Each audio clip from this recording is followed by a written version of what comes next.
นี้คือน้องเฟรนน้องเฟรนอ๋อก็เลยเป็นใบเฟรนแล้วพี่อ่ะคือพี่อยากได้อินฟินิตี้มาก็เลยค่ะคิดเองนะคิดเองก็เลยบอกคุณแอนไว้ช่วยคิดหน่อยค่ะอันนี้เขาบอกว่ามันเป็นใบเนี่ยใบดูอ๋อ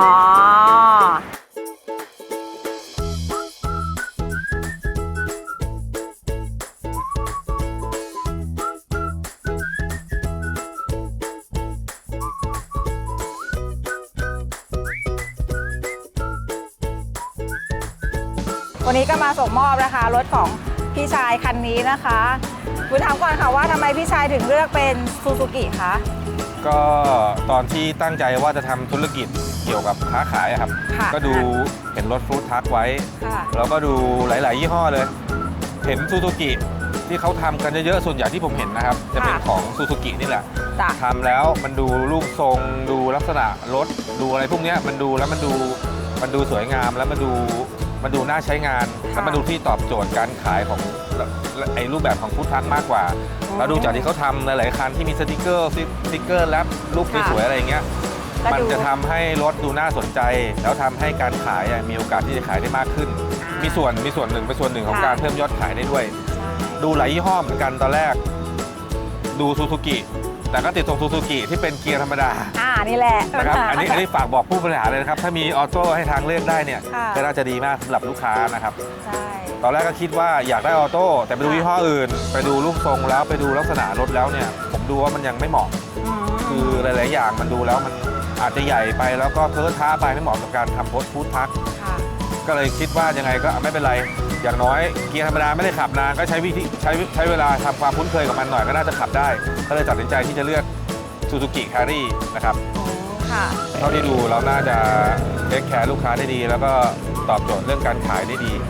พี่ก็เลยตัดสินใจว่าเลือกเราก็เลยให้แฟนติดต่อมา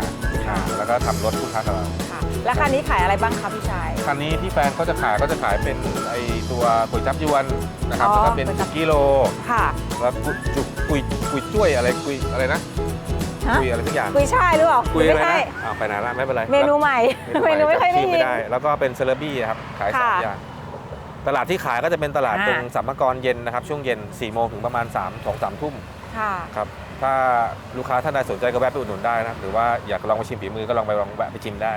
นะครับจะมีเวลาทำไหมเนี่ยก็น่าจะลองดูลองดูก่อนค่อยๆทำไปค่ะแล้วสรุปว่าคือแบบคันนี้โอเคไหมคะที่พี่ชายมองก็เท่าที่ตรวจดูโอเคครับก็ตรงตามที่คุยกับทางแฟนไว้เพราะออกแบบเนี่ยพวกรูปแบบสีสันเป็นของทางแฟนก็ทั้งหมดเรามีหน้าที่แค่ดูเรื่องรถอย่างเดียวค่ะดูความเรียบร้อยของรถดูการใช้งานนะคะออกแบบสีสันที่เขาจัดการตัดสินใจเองหมดต้องให้เขาใช่ให้เขามีส่วนร่วมเดี๋ยวน้อยใจก็ฝากร้านของพี่ชายกับพี่วีด้วยนะคะเดี๋ยวก่อนนะจะเปิดขายอยู่ที่ตลาดสัมภากรครับบริเวณหน้าธนาคารไทยพาณิชย์ครับช่วงเย็นค่ะ4 โมงถึงประมาณ3 ทุ่มครับ4 โมงถึง3 ทุ่มนะคะก็ใช่ครับได้ทุกวันจะเริ่มเปิดขายประจำการวันไหนอาจจะประมาณวันจันทร์ที่6ครับจันทร์ทุยก็เริ่มแบบเริ่มทำการเลยนะถ้าทันนะครับเดี๋ยวต้องไปซื้ออุปกรณ์แล้วซื้ออะไรเพิ่มหลายอย่างอยู่เท่าที่ดูอาจจะทดลองก่อนค่ะครับโอเคก็ขอบคุณพี่ชายนะคะที่ให้ปุ๋ยดูแลค่ะก็ขอให้คันนี้เฮงปังๆผลนี้ไวๆขอบคุณมากครับขอบคุณครับขอบคุณครับ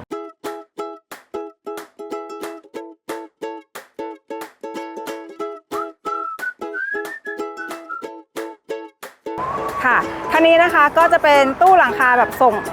สั่งพิเศษนะคะสำหรับหัวเก่งนะคะนี่ก็จะเป็นทรงพิเศษเลยนะคะแล้วก็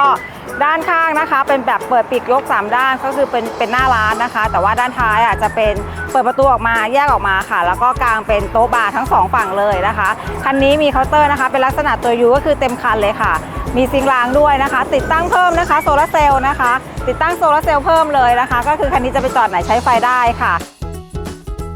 และสติกเกอร์ทั้งคันเหมือนกันค่ะนะคะ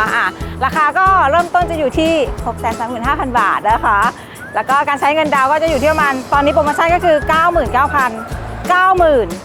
บาทค่ะฝากร้านด้วยนะคะสำหรับใบเฟรนค่ะไปค่ะ